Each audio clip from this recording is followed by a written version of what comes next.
مسند احمد بن حنبل کی حدیث نمبر ہے 8008۔ حضرت سیدنا ابو ہریرہ رضی اللہ تعالی عنہ بیان فرماتے ہیں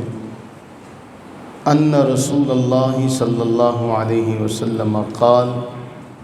رسول اللہ صلی اللہ علیہ وآلہ وسلم نے ارشاد فرمایا، من قال، جس شخص نے یہ کہا، لا الہ الا اللہ وحدہ لا شریک لہ، لہ الملک ولہ الحمد وہو علی کل شیء قدیر، جس شخص نے بھی یہ کلمہ فی یوم 100 مرہ، ہر روز یا کسی بھی دن 100 بار پڑھا،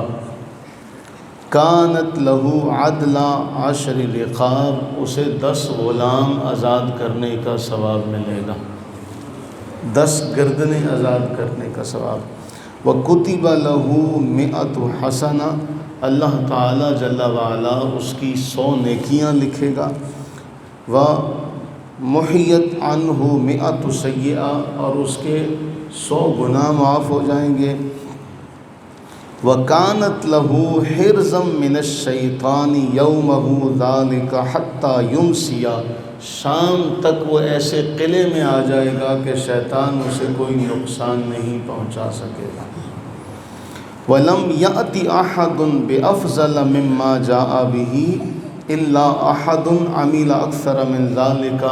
اور کوئی اور اس کے برابر معاملہ، مقام، مرتبہ نہیں رکھے گا سوائے اس کے جو یہی ذکر کرے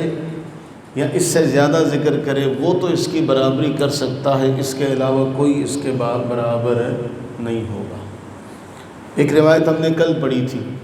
اس میں فجر کی نماز کے بعد 10 مرتبہ یہ کلمہ پڑھنے کا اللہ کے نبی علیہ السلام نے حکم ارشاد فرمایا تھا۔ ایک آج پڑھ رہے ہیں، اس میں 100 بار ہے کہ لا الہ الا اللہ وحدہ لا شریک لہ، لہ الملک ولہ الحمد وہو علی کل شیء قدیر، 10 گردنیں آزاد کرنا، اور شام تک اللہ تعالیٰ کے نبی علیہ السلام نے فرمایا وَكَانَتْ لَهُ حِرْزًا مِّنَ الشَّيْطَانِ،